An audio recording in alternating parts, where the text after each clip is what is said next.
আপনারা যখন আওয়ামী লীগের যে কোনো অনুষ্ঠানে অংশগ্রহণ করেন, অন্যদের না ধুয়ে, অন্যদের ব্যাপারে কথা না বলে নিজেরা কি করেছেন, মাননীয় প্রধানমন্ত্রী কি করেছেন, দেশের উন্নয়ন কি কি করেছেন, সেই সব সবার আগে নাকি বিচার হবে শারজিদ আলম ও হাসনাত আবদুল্লাহর, এটাই বলেছেন রুবেল।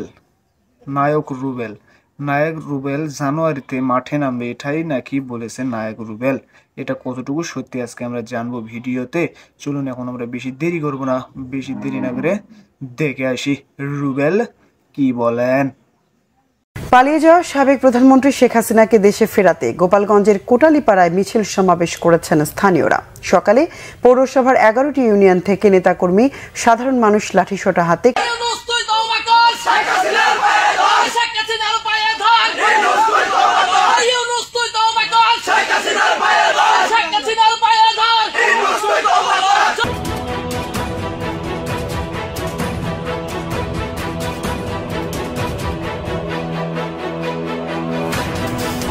জয় বাংলা, জয় বঙ্গবন্ধু, জয় বাংলা, জয় বাংলা, জয় বাংলা, জয় বাংলা। ভালো কাজ করেছেন, এত ভালো কাজ করেছেন যেটা আমি বলেছি আপনি 3 দিন বসে যদি বলেন তারপর আপনি শেষ করতে পারবেন না।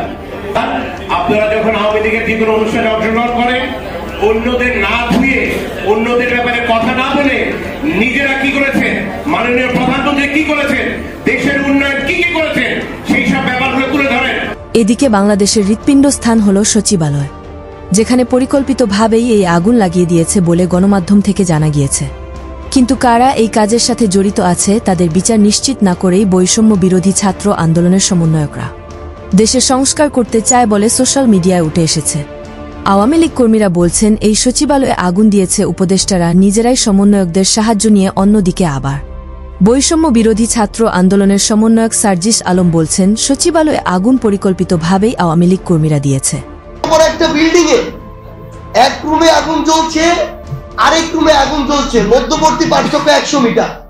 এটা কিভাবে সম্ভব? আগুন নির্দিষ্ট একটা জায়গা থেকে উৎপত্তি হয়ে ধীরে ধীরে ছড়িয়ে পড়বে, এটাই তো হওয়ার কথা ছিল।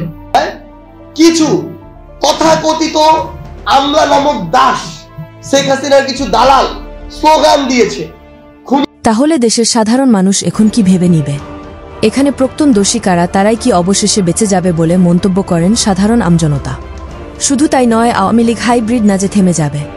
আওয়ামী লীগ এত বড় শক্তিশালী দল যে আবারও পুনরায় ফিরে আসবে বলে জানিয়েছেন সিনেমা জগতের অন্যতম কেরাতি মাস্টার অভিনেতা রুবেল। আমি হাইব্রিড আওয়ামী লীগার না, আমি ছাত্রলীগ করি সেই ঢাকা ইউনিভার্সিটি থেকে।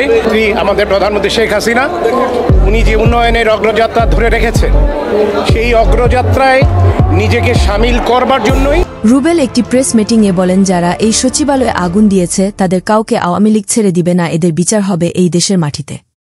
বাংলাদেশে তো শাক দিয়ে মাছ ঢাকার একটা প্রবণতা আছে আমাদের মাঝে, যে শাক দিয়ে মাছ ঢাকতে হবে। শাক দিয়ে মাছ ঢাকা কেমন? আপনারা দেখেন, এই সচিবালয়ে আগুন লাগার পরে কয়েকটা ঘটনা কিন্তু অপ্রত্যাশিতভাবে ঘটছে। জুলাই আগস্ট সচিবালয়ে আগুন লাগে না, কিন্তু এখন সচিবালয়ে আগুন লাগে। আর হাসিনা তো বাংলাদেশের প্রধানমন্ত্রী, বাংলাদেশের আইবি। শেখ মুজিবের যথেষ্ট ভূমিকা আছে। হাসিনা দেশের প্রধানমন্ত্রী, হাসিনা হাজারো গরিব মানুষের প্রধানমন্ত্রী। আওয়ামী যেন আবার জয় হয়ে আগামী নির্বাচনে আবার মাননীয় প্রধানমন্ত্রী সরকার গঠন করতে পারে। আমরা মাননীয় প্রধানমন্ত্রীর পক্ষের মানুষ, আমরা চাই এদেশের স্বাধীনতার পতাকা যারা এনেছিল জাতির পিতা বঙ্গবন্ধু। এটা কেন মনে হলো যে বিচার পাওয়া যাচ্ছে? বিচার পাওয়া যাচ্ছে না, কারণ বিচার তো কার দিব? বিচার যারা করতেছে তারাই বিচারক। দেশের সরকারই তারা নিজেরা নিজে মনে করে, তারাই বিচারক মনে করে নিজেরা নিজে। যে নেত্রীর কথা বলছিলেন সে তো এই দেশের স্বৈরাচার। সবার কাছে হইলো, আমার কাছে না। শেখ হাসিনা আবার ফিরে আসবে, অবশ্যই আসবে। শেখ হাসিনা আসলে কি দেশ ভালো চলবে? ইনশাল্লাহ অনেক ভালো চলবে, বর্তমান যা আছে তার থেকে অনেক ভালো চলবে। জাতির কাছেই তো চাই জবাব।